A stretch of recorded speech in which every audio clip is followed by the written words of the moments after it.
Devaya.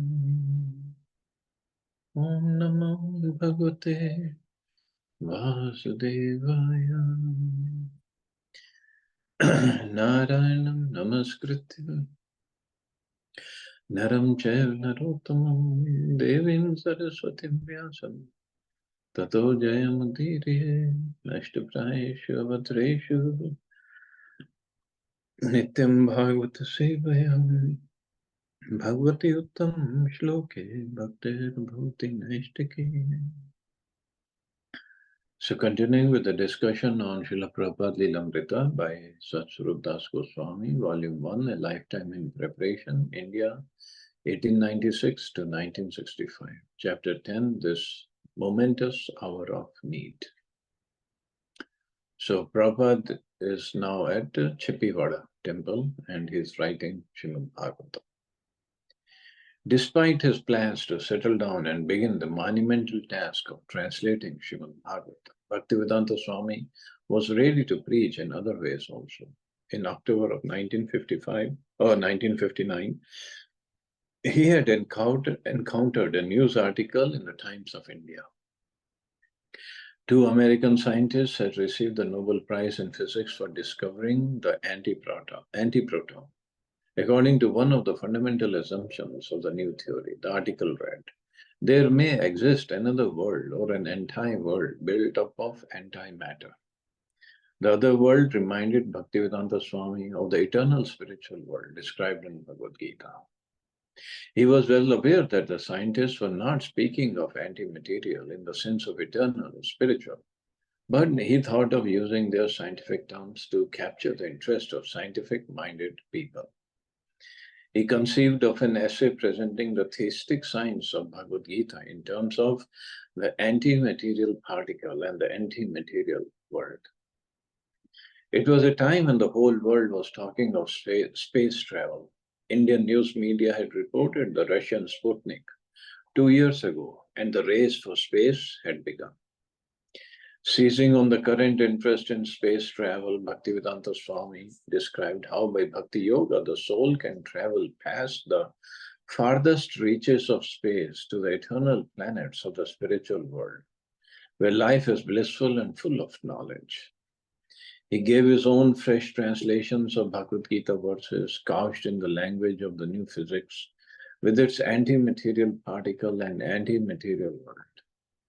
The complete work, Easy Journey to Other Planets, was a 15,000-word manuscript, and he showed it to Hitsaran Sharma of Radha Press, but he didn't have enough money to get the little book printed. In February of 1960, Bhaktivedanta Swami decided to print it himself in 2 installments of Back to Godhead. The articles drew an immediate response from a physicist at the Gujarat University in Ahmedabad, Mr. Y.G. Nayak, who received Back to Godhead through the mail. Dr. Nayak thought Bhaktivedanta Swami's application of the anti-material principle was really a grand one. There is no doubt a classic essay. Dr. Nayak was interested in further discussion on physics and transcendental knowledge, and Bhaktivedanta Swami replied with equal enthusiasm, finally asking the physicist to join him in distributing the cultural heritage of India to the whole world. Convinced that such an essay had great potential to interest educated English-speaking readers, Bhaktivedanta Swami worked hard to raise enough in donations to print Easy Journey to Other Planets as a paperback book. He finally did so in the fall of 1960. A foreword by Dr. N.K. Siddhanta, Vice Chancellor of the University of Delhi, arrived late but was included in the book as an insert. While everyone may gain from it, the student community in particular is recommended to read the book with care and practice Bhakti Yoga, which will help us strengthen the mind and build a character. I shall be glad to see this work read by the students and the teachers alike. So that was a good foreword. Several Indian scientists and scholars contributed reviews, noting the book's scientific cum spiritual vision and the method of speeding over space, not by mechanical acceleration or speed, but through psychological effort and spiritual emancipation. It was only 38 pages, but it was his first publication, aside from the one-page folded newspaper, Back to Godhead. He tried to distribute the little book effectively. He gave one copy to Dr. P. Banerjee of the National Museum of New Delhi. Dr. Banerjee said he used to come to the library and consult some books, and I met him there. He gave me a book called Easy Journey to Other Planets. He gave me some copies to distribute for a rupee or half a rupee each. I felt attracted to him. I thought he was a saintly person with pure devotion and without any outward glamour. He was not out to attract people just for name and fame. He had little support from anybody. He was living alone in a small room in Chippiwada. He was devoted to his studies. So I asked him, "Sir, if you have time and you don't mind coming to my house, could you kindly come on Sundays and recite the Bhagavad in my house?" He readily agreed. He was a good scholar. He was learned in the scriptures, and he was fond of communicating his ideas to others. He was a good speaker and a good conversationalist. He was very polite. Whatever he said very distinctly. He spoke in Bengali and explained the essence of the verses. Sometimes he also referred to the other commentaries just to give me more information. The others were not very much interested in commentary or in difficult aspects, but because he knew that I had some studies in the field, he explained the commentaries for my sake and for the sake of one or two other gentlemen who were also very elderly and very scholarly. The gatherings at my home would be attended by about 20 to 30 people, and he would continue his explanation for 1 to 2 hours. Then he would recite the Hare Krishna mantra, and we would also take part with the kartals and harmonium. So it was very enjoyable gathering because he made the difficult things very easy, and he explained everything to all of us according to our needs. He knew that this much is for this person, this much is intended for this man, and this much for the others. After the meetings, he used to take a little rest in my house. I requested him to take meals in my house, but he said he did not take meals prepared by others. But when he met my wife and she said she would be happy to prepare the meals, he said, "All right, I'll take." And she used to prepare meals on Sundays when he would come. He sometimes asked me how to get more and more people attracted towards this field. But as a government worker, I could not persuade anyone very openly, nor had I that time to organize anything on a big scale for him. But he was not satisfied with that. He asked me if I could organize on a bigger scale. He knew that the people who attended the meetings at my house were very old, 70, 80, one was 90 years of age, retired, educated persons. It lasted for no less than a year. After that, he said he would be trying to go out to other places. He asked me to continue the gatherings, but I said, "I'm not initiated." He said I could continue anyway, because I was born a Brahmin. He gave me the authority to continue for some time, but I could not continue because I used to go out. I lost all interest after he left. I was a government servant. Easy Journey to Other Planets had been like a warm-up for his real work of presenting Srimad Bhagavatam. But now he was even more convinced of the need for books. To preach, he would have to have books, especially if he were to go out to the West, With books, he could create a spiritual revolution. There was so much literature in the West. But Westerners had nothing like this, nothing to fill the spiritual vacuum. Although he wanted to give as much time as possible to Srimad Bhagavatam, he decided to continue with Back to Godhead by using excerpts from already existing book manuscripts as articles. Occasionally, however, he would write and print a new article. In relevant inquiries, he wrote, "We are just trying to make an humble attempt to save the human being by propaganda of Back to Godhead. This propaganda is not fictitious. If there is any reality at all, this propaganda of Back to Godhead is a beginning of that era of reality." So Back to Godhead, brother, it's not fictitious. It's about the spiritual world, which people have no idea of. In a godless civilization, Bhaktivedanta Swami referred to Prime Minister Nehru's complaints about the misuse of public funds in the name of religion. Bhaktivedanta Swami noted that although there were undoubtedly instances in which religious leaders were implicated in criminal offenses, if statistics were compared, the religious cheaters would be outnumbered by the political cheaters. Although Pandit Nehru had been right in warning of religious fraud, the warning could not be effective without a thorough reform of spiritual institutions. And that reform could be accomplished only with the cooperation of government leaders. Bhaktivedanta Swami quoted from his letter in which he had asked Prime Minister Nehru to take up the study of Bhagavad Gita. But as he informed his Back to Godhead readers, Pandit Nehru had never replied. Because of his lack of spiritual knowledge, he thought that this institution, the League of Devotees, might be something like the so many mutt and temples which have become the source of headache for the Pandit. Bhaktivedanta Swami charged that Pandit Nehru thought that any spiritual organization is a dungeon for accumulating public funds and then misuse it for questionable purposes. He, however, approves of the so-called sadhus who do social service and talk nonsense in the spiritual science. This is so because he has no depth of spiritual knowledge for himself, although he is a Brahman and Pandit. Ignorance in spiritual knowledge is a disqualification. Ignorance in spiritual knowledge is a qualification of the Shudras or the laboring class. Only Prabhupada could write something like this. He requested Pandit Nehru not to be afraid of the word God or Krishna, but we can assure him that there is no such cause of fear because Krishna is everyone's friend and able to render help to everyone. Bhaktivedanta Swami ended by suggesting that immoral practices were not confined only to the temples of India, but were common to materialistic civilizations all over the world.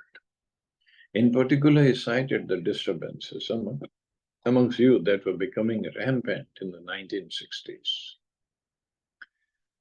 The best thing will be for the physician to heal himself first, because in godless civilization, while the occupants of the mattas and temples have been the cause of headache for the Pandit, the same thing under a different label has become the cause of headache for other European and Asian statesmen. The unbridled youngsters of those countries come under the name of teddy boys in England, the rebels without cause in America and half-strong in Germany, the leather jackets in Sweden, the children of the sun in Japan, and the style boys in USSR are some of the byproducts of a godless civilization. And that is the root cause of all headache that requires a thorough treatment. Yes. At that time, in 60s, the hippies were everywhere. These were the youngsters who just didn't want any control of anybody, parents, society, government. They just wanted to be on their own, live the way they wanted to. And that was a cause of big headache for everybody. At Chippiwala, Bhaktivedanta Swami followed much the same daily schedule as at Keshi Ghat, except that with Krishna Pandit doing some of the secretarial work for Back to Godhead, he was free to devote more hours to Srimad Bhagavatam. Krishna Pandit, he used to translate Srimad Bhagavatam before dawn, about 3 a.m. In the beginning, there was no typewriter, but then he arranged a portable typewriter. He would do this, he would do his daily work and then cook his food himself. I arranged raw material for his cooking. Sometimes he used to come to my family asking my wife to get some food. Sometimes he would also bathe at 5 or 6 in the afternoon. Every day he was typing and he himself was reading some Bhagavatam. And he was going down in the temple for darshan. Then he was going outside, sometimes returning at 2 or 4 in the afternoon. Then he was typing and sending the proofs of Back to Godhead to a place and checking them. He was doing by hand all this type of work. His main activity was typing many hours a day. And this was in maybe 60, 61, and Prabhupada was already 64, 65 years old that time. Bhaktivedanta Swami worked from a Sanskrit and Bengali Bhagavad, edited by Srila Bhakti Siddhanta Saraswati, and a large book containing the original commentaries of 12 great acharyas. He had a standard format. He made a Roman transliteration of the Sanskrit Devanagari script, then word for word English synonyms, an English prose translation, and finally his English purport on that verse. Before writing his own purport, however, he would consult the commentaries of the acharyas, especially Srila Bhakti Siddhanta Saraswati, Vishwanath Chakravarti, Jiva Goswami, Vijayadhvaj Tirtha, and Sridhar Swami. He contemplated the size of the project he was attempting. The Bhagavatam contained 18,000 verses. The first canto's 17 chapters would fill 3 volumes of 400 pages each, and the second canto, with 10 chapters, would take 2 volumes up. Up through the 9 cantos, there would be, up through the 9th canto, there would be maybe 30 volumes. The 10th canto, containing 90 chapters, would take 20 volumes. There were 12 cantos, and so the total would be at least 60 volumes. He thought he might be able to finish it in 5 to 7 years. If the Lord keeps me physically fit, then in the fulfillment of Srila Prabhupada's will, I could complete the work. That is huge. 60 books in 5 to 7 years. Means 9 to 10, 12 books a year. He decided to introduce the first volume with a biographical sketch of Lord Chaitanya Mahaprabhu, the ideal preacher of the Bhagavatam. The reader could best appreciate the Bhagavatam by seeing its practical demonstration in the life of Lord Chaitanya. The special feature of Lord Chaitanya's presentation had been his desire that Srimad Bhagavatam be preached in every nook and corner of the world by everyone who happens to take his birth in India. Lord Chaitanya had called Srimad Bhagavatam the spotless Purana and had considered the chanting and hearing of Srimad Bhagavatam along with the Hare Krishna Mahamantra to be a complete scientific process for developing pure love of God. And this actually, Prabhupada's desire, the special feature of Lord Chaitanya's presentation, that is in ISKCON's Bhagavatam. So his disciples, they put that in the first volume, in the beginning of first volume, for introduction. And that was a lecture that Prabhupada gave on Lord Chaitanya. So they put it as it is in Bhagavatam. Working from Srila Bhakti Siddhanta Saraswati's commentary on Chaitanya Charitamrita and Chaitanya Bhagavat, Bhaktivedanta Swami gave a 50-page synopsis of Lord Chaitanya's life and his Sankirtan movement. He described Lord Chaitanya's divine ecstasies, his philosophical confrontations with leading scholars of the day, and his inauguration of the Sankirtan movement, the congregation chanting of the holy name. Bhaktivedanta Swami especially connected Lord Chaitanya's life and teachings to what he saw as the present crucial time in history. Help for humanity in this momentous hour of need lay in the Vedic literature and especially in Srimad Bhagavatam. We know that the foreign invaders of India could break down some of the monumental architectural work in India, but they were unable to break up the perfect ideals of human civilization so far kept hidden within the Sanskrit language of Vedic wisdom. The Sanskrit language had protected the secret for thousands of centuries, but now the secret had to be released to the world. As he approached the first verses of Srimad Bhagavatam, Bhaktivedanta Swami became absorbed in Bhagavatam's purpose.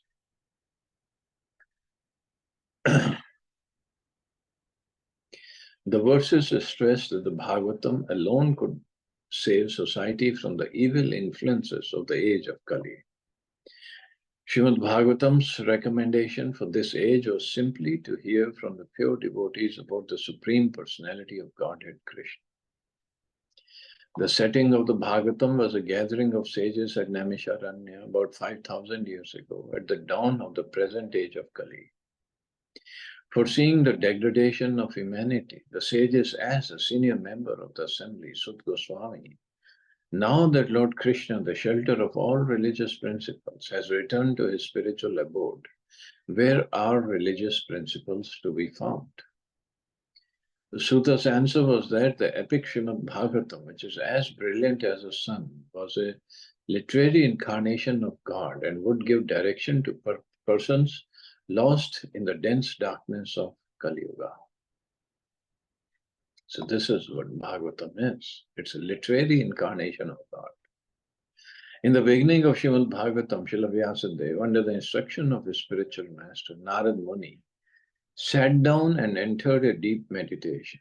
In trance, he saw the Supreme Personality of Godhead, his energies and the suffering souls of Kali Yuga.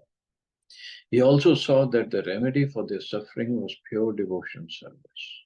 With this vision and the instructions of his spiritual master as his inspiration, Vyasadeva set about to compile Srimad Bhagavatam to give the highest benefit to the suffering souls of Kali Yuga.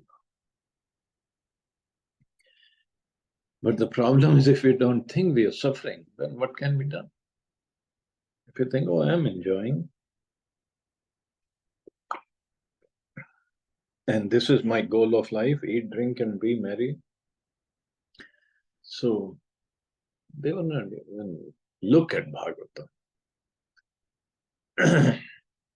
In presenting the literary incarnation of God, Srimad Bhagavatam, for the benefit of the Western world, Bhaktivedanta Swami realized that he was performing an important task, following in the footsteps of Srila Vyasadeva. As Srila Vyasadeva had had a vision of Krishna and had received directions from his spiritual master before beginning his literary mission, Bhaktivedanta Swami had his vision and had received instructions from his spiritual master. Bhaktivedanta Swami envisioned distributing in mass the book of Srila Vyasadeva. He would not merely translate it, he would personally take it to the West, present it, and teach people in the West through the book and in person how to develop pure love of Godhead.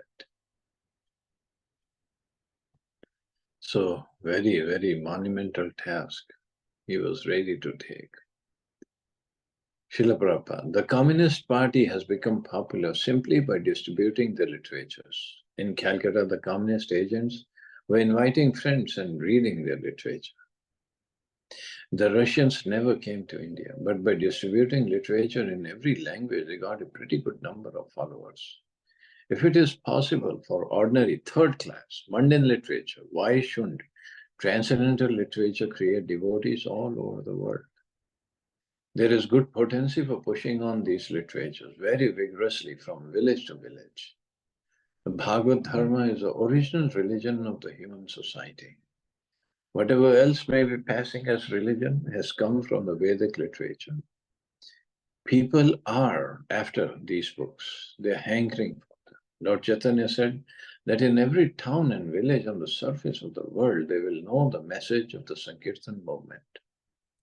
This means that in every village and town all over the world, there are many candidates who are awaiting this message.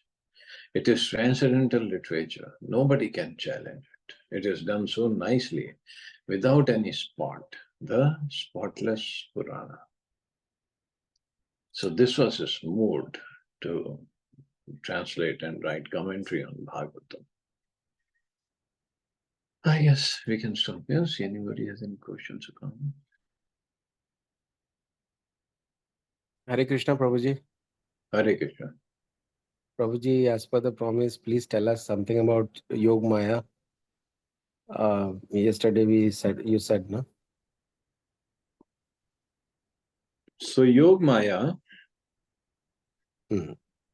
um, when when Krishna was born in Mathura from Devaki, Mother Devaki, at the same time he was born in Gokul from Mother Yashoda. So when Vasudevji took this boy Krishna from Mathura to Gokul, so he did not see Krishna over there because at the same time a girl was also born. So he left his Krishna and picked up that girl. And Vasudev Krishna merged in, or Devaki Krishna merged in Yashoda's Krishna. But he did not see that. So this girl that he brought, that was Yogmaya. So this girl that he brought back to Kansa's prison, and then Kansa heard the news that a baby girl is born. He was surprised because Akashvani was something else. But nevertheless, he came. He's the eighth child, whether son, daughter, doesn't matter. I'm going to kill. So we know he tried to throw, but the girl left from his hands and went up in the sky. Took the form of Durga Ji, 10-handed form. So the Yog Maya is not Durga. Durga Ji is in the material world. But she took the form of Durga because Kansa was a worshipper of Durga Ji. And when he saw his Ishtadevi up in the sky and angry with 10 hands, weapons in every hand, and she said, "You fool, who are you trying to kill? Your killer has already taken birth somewhere." And then she disappeared. So that was Yogmaya. But then she again, because Yogmaya is Yogmaya, eternally present in the spiritual world, she again took the form of Krishna's sister as Subhadra. Subhadra was born of Devaki and Vasudev in Dwarka. When Krishna had moved everybody to Dwarka, so she was born over there, Subhadra. And then, yes, she had her pastimes. And then this is the Subhadra who was married to Arjun and was mother of Abhimanyu.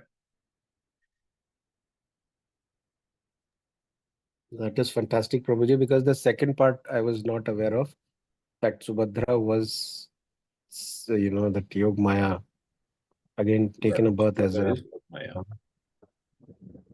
It's amazing, Prabhuji. And that's when Thank we you. go to Jagannath temple, so Jagannath Baldev Subhadra. So that Subhadra is that lady. Prabhuji, one more thing. Uh, that the Tulsi Mala, the Tulsi bead which we wear in the neck, right, in Gaudiya Sampradaya, why do we wear it on the middle of the neck?